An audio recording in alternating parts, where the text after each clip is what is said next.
Welcome to the Madison Miller Podcast special edition series where I go over each NFL team's offseason.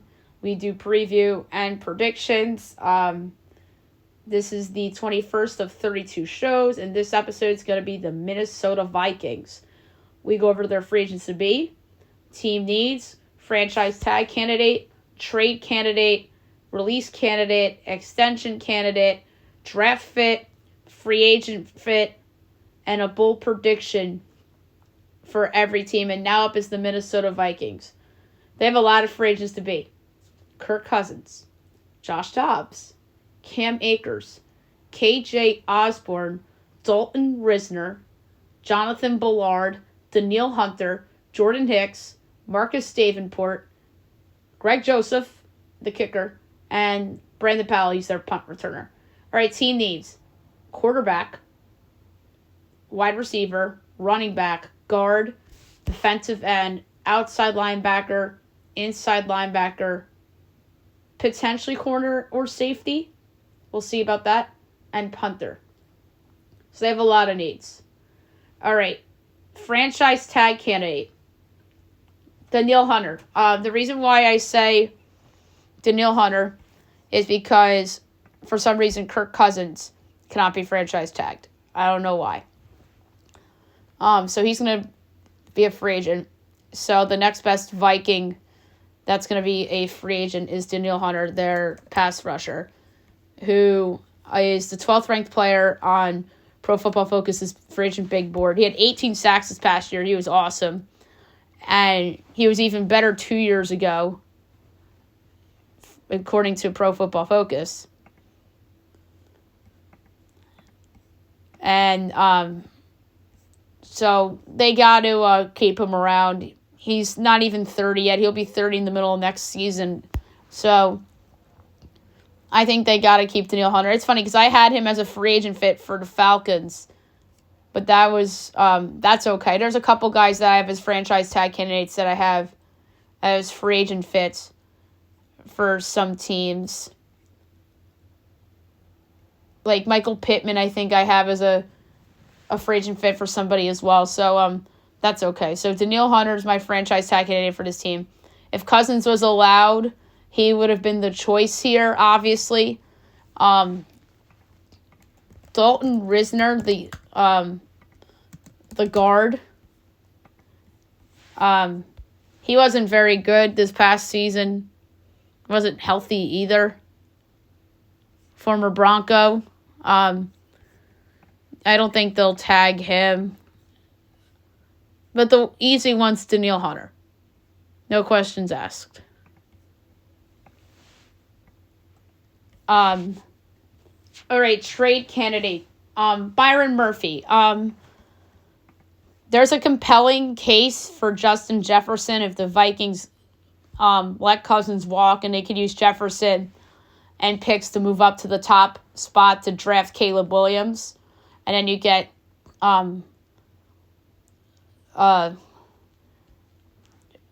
Jefferson to the Bears. But I think that would be a mistake by the Vikings because of how good Jefferson is. He's the best receiver in the league right now. So I would not, trade him. Like, this would be every bit as disastrous. I mean, almost as disastrous as when in the moment when the Giants traded Odell, although that ended up working out for him. There's a couple other trade candidates on this team. But Byron Murphy stuck out. They have some young guys I think they want to play in the cornerback spot, including Andrew Booth, who they drafted a couple years ago. So Byron Murphy's a veteran. I could see them moving on from him. Release candidate, Harrison Smith. Harrison Smith's been around a long time. He's getting paid big bucks. He's 35 years old. He signed the contract extension in August of 2021. So he is several years into that extension, and only a couple more out, but I could see them cutting Harrison Smith. I can. There's some other cut candidates: Dean Lowry, Harrison Phillips, Evon Pace, the fullback C.J. Ham. So, Nick Mullins is a good one too. Josh Oliver, maybe. But to me, the candidate to be cut on this team is Harrison Smith. Extension candidate, Justin Jefferson. No doubt about it. They need to do this before it becomes a distraction. There's a lot of guys from the 2020 class that still need to get paid. He's one of them. Tua is another. We just talked about Tua. But I think it's more likely Justin Jefferson's paid before the season than Tua Tagovailoa, only because of Tua's past history, like we alluded to on the Dolphins show. But Justin Jefferson, to me, is the easy extension candidate. Kristen Darrisaw is a good one as well for extension candidate. But to me, Jefferson's got to get done. And he's the best receiver in football. I think they're going to do it. Although it's weird, the Giants extended Odell Beckham and then traded him the next year, or 2 years later. And the funny thing, David Gettleman, we didn't sign him to trade him. You signed him and then you traded him. But to be fair, they won that trade. They got Dexter Lawrence out of it. So sometimes the trade that looks bad on paper, you end up winning. Although I still think the Giants could have done better in an Odell deal. They could have ended up with Josh Allen for Odell pretty much if the Browns were willing to give them the 4th pick in the draft that year. But no. That's another story for another day. So Minnesota has to extend Jefferson. No doubt about it. And there's no doubt in my mind that they're going to. Draft pick. Layati Latu. This makes a lot of sense. They need edge rushers in the worst way possible. I had him there in my first couple mocks. So that makes some sense. Jared Verse makes sense for them as well. I could see Jerzon Newton going there if they were to trade back. Braylon Trice makes sense for Minnie. Say if they lose Cousins and they have to take a quarterback, maybe they go with Penix or McCarthy in the 2nd round. Or maybe they do trade up and get Caleb Williams, Drake May, or Jaden Daniels. So you can't rule anything out in Minnesota. Jackson Powers Johnson, I think, is a draft candidate too because they're going to lose school of Dalton Kisner. I also think another candidate for them to draft is Javion Cohen out of Miami. In terms of receiver, Xavier Worthy and Xavier Legetta of Texas and South Carolina, respectively. If they do cut Harrison Smith, Kalen Bullock out of USC makes some sense. The safety, Chris Jenkins out of Michigan makes some sense from a draft standpoint.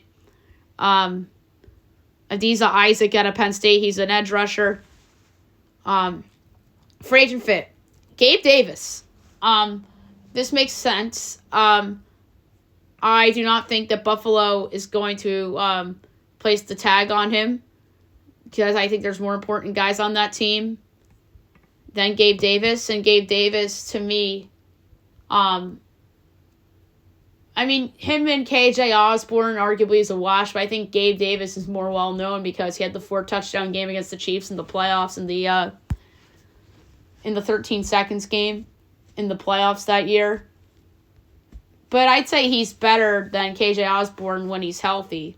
So I think Gabe Davis is a good free agent fit for Minnesota. I I think other fits. Leonard Williams is the gift that keeps on giving when it comes to free agent fits. I don't think they would go for Hollywood Brown. Bryce Huff from the Jets makes a ton of sense. DJ Reader, although Minnesota tends to make a splashy move every so often, I don't think they'll go with DJ Reader. But Williams makes sense because he's versatile. Cameron Curl, if they cut Smith. Kevin Dotson, if he's not franchise tagged by the Rams. Robert Hunt is a good one if the Dolphins don't re-sign him. Chase Young, change of scenery candidate. Maybe one of the running backs if they become available, whether it's Saquon or Josh Jacobs or Derrick Henry or Tony Pollard or Austin Eckler. Kevin Zeitler makes some sense. Frankie Louvu makes a lot of sense from the Panthers. So, yeah, there's a lot of players that make sense. Jonathan Grenard of the Texans. They make sense as free agents, but I like Gabe Davis for them. Bold prediction. I think the team re-signs Kirk Cousins too for $100 million. So $50 million a year with an option for the second year. He's obviously coming off the injury, and I think they're going to pay him handsomely. He's better than Daniel Jones. He should be making more than Daniel Jones. I don't care if Cousins just got hurt. He's better than Daniel Jones. And if Kirk Cousins was healthy, I don't know if Minnesota wins that division, but they definitely make the playoffs. That's for sure. And they could have given the Cowboys a run for their money, if not beaten them like Green Bay did. But and they could have beaten the Lions, too, with Cousins, I feel like. So they have to bring back Cousins, at least on a short-term deal, like 2 for $100 million, $50 million a year. I could see that. Or maybe 1-year deal for $50 million, but that's what it essentially is going to be. But I'm going to say 2 for $100. And I'm going to say, like, maybe $80 million guaranteed or something like that. And I think that they extend Jay Jetta as well. And that's going to be, I could see that being 5 for $150. They're going to go big for Jay Jetta. And they're going to be cap strapped with him and Cousins for the next couple of years. All right, futures for them. So them to win the Super Bowl, they're one of the they're 45-1, but that's gonna go down if Cousins comes back, or that's gonna drop if he leaves. If he leaves, that's gonna be like where the Titans and the Broncos are. But if he comes back, it's gonna be kind of like with the Rams and the Jets and the Chargers. And then to win the NFC, they are 20-1, which I don't think is terrible, especially if they bring back Cousins. And then Kirk Cousins MVP is 40-1. Jay Jetta MVP I want to see as well, 100-1. And then Offensive Player of the Year, he's going to be one of the favorites. He's going to be like 5-1, 6-1, plus 550, something in that range. I think Danielle Hunter, Defensive Player of the Year, is an interesting long shot. I could see that being like 50-1. Kevin O'Connell, Coach of the Year. If Cousins is back and they win that division, I could see him potentially winning that award. I feel like he's going to be like 25-1 for that. And then Cousins for Comeback Player of the Year, too. That is probably going to be like 5-1 or something like that. That's not that bad. But it might be higher than that only because I feel like everyone's going to pick Burrow. So Cousins Comeback Player of the Year can't be ruled out either. Win total, I could... Without Cousins, I think that's going to be like 6.5. I really think it's going to be that low without Kirk Cousins. With Kirk Cousins, I think the win total is going to be 8.5. That is 8.5. With Cousins, 8.5 written all over it. But without Cousins, I think it's going to be 6.5. I think Cousins, that's going to be the difference with the Vikes with Cousins. To win the division with Cousins, I think they're going to be like plus 350, if not 4-1. Without Cousins, they're going to probably be the longest odds in that division. They're probably going to be like 10-1 or 12-1 without Cousins. But with Cousins, I think it's going to be like 4-1. And I think it also depends on what the other teams do. And what number would I bet on it with Cousins? I'm going to say 4-1 or better. I probably would bet the Vikes to win that division. All right, so that's it for the Minnesota Vikings. Next up. Oh, and by the way, the team that's next is the New England Patriots. And speaking of the Patriots, is this a Belichick team, the Vikings? I'm going to say if Cousins comes back and they underachieve, maybe. I don't think they are unless if Cousins is back and it's a multi-year deal and with no option for the second year, like a straight 2-year deal, and say they're trying to win. Like, I think it's a long shot, but I won't be completely stunned if they're in the running for Belichick if things go poorly in 2024. So there you have it for Vikes. Next up is Belichick's now former team, the New England Patriots.